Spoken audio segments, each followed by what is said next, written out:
Hello, Dr. Larry Ward here. I'm speaking to you from the land of the Kumeyaay people, also known as San Diego County. My pronouns are he, him, and his. And I want to speak to you today briefly about America's racial karma and a new online course called The Wind Gate. So first, America's racial karma. Here's a look at the cover.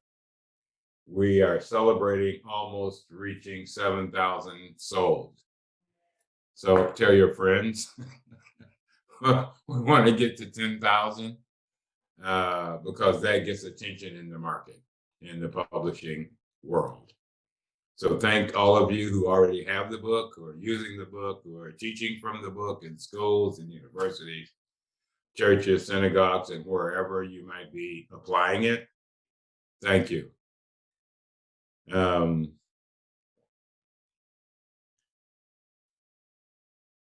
new course is an online course called The Wind Gate.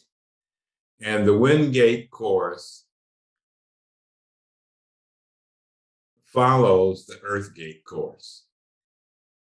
The Earth Gate course was designed to introduce an understanding of mindfulness of trauma and mindfulness of resilience and skills on how to cultivate a resilient life in the midst of trauma, whatever the cause of that trauma or activation of that trauma might be.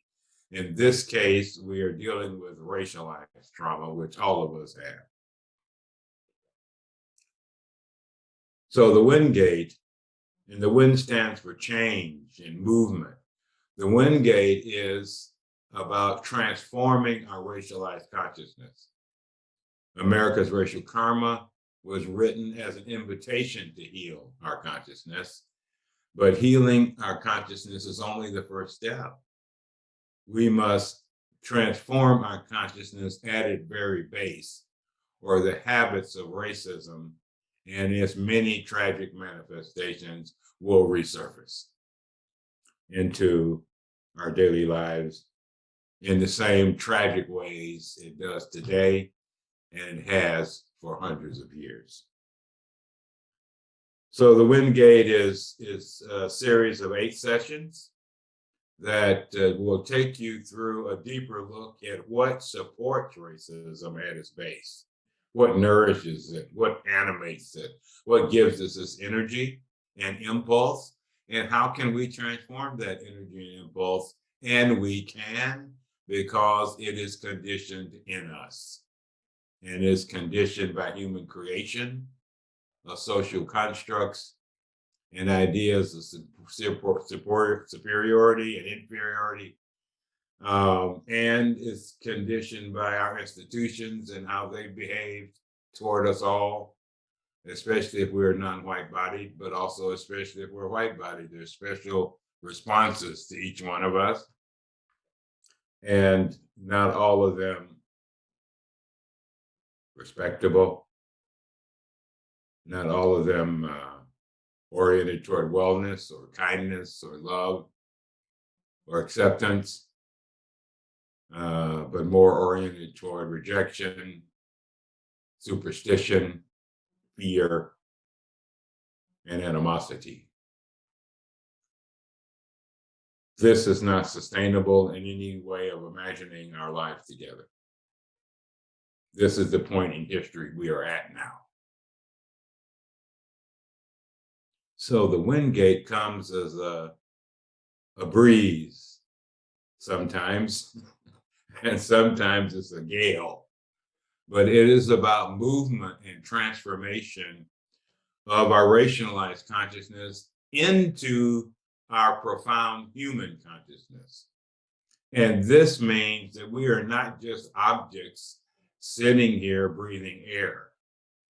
We are conscious that we are sitting here breathing air.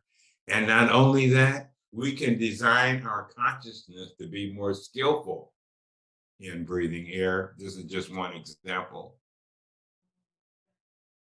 And we can create the kind of neurological frameworks and mental habits in ourselves to be our very best, which is a life beyond racism.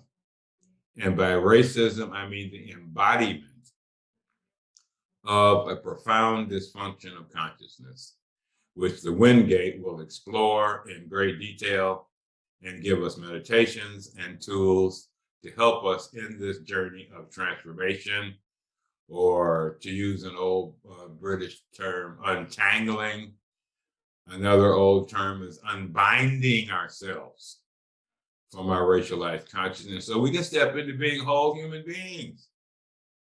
We are powerful, we are incredible, and we live like we're not. And that's the tragedy, the economic, political, cultural, and spiritual tragedy that is part of the package and packaging of racialized consciousness. And so the work in the Wingate will be beyond simply cognitive. It is experientially oriented because it's only at the level of experiential awareness of ourselves and our world that change can actually occur. Everything else turns out to be a discussion. And no embodied transformation in our thinking, in our speech, in our behavior is very sustained after that. We may have great ideas and great aspirations, but the root of our consciousness around race is still churning. And so we in the Wingate are looking for a place to reimagine ourselves as human beings and repair our relationships. That reimagination and that repairing and redirecting of our energies. Think of the energies we have spent on racialized consciousness that we could have put in another direction so that we can be released into our full creativity. And I'm talking about everybody here and everywhere here. However subtle this consciousness may be, whether it's caste, class, gender, it's the same root of affliction that blocks us from shifting into the consciousness of being profoundly human and just not described human. And so that is what the Wingate is about as a follow-up next step to the book, America's Racial Karma. Thanks for your time and your attention, and take good care.